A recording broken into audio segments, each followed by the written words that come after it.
Hello everyone. In this video, I will show you how to fix the notification center not opening in Windows 11. First, try restarting Windows Explorer. This can quickly fix many interface issues.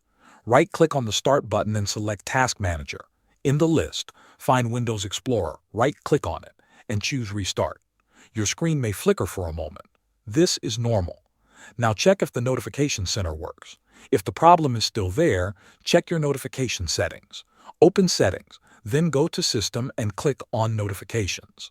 Make sure the main notification switch is turned on. If it is off, turn it on and test again.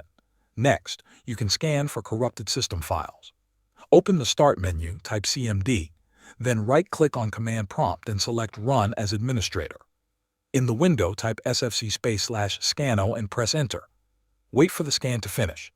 It may take some time. If any issues are found, Windows will try to repair them automatically. Finally, make sure your system is up to date. Open Settings, go to Windows Update and click Check for Updates.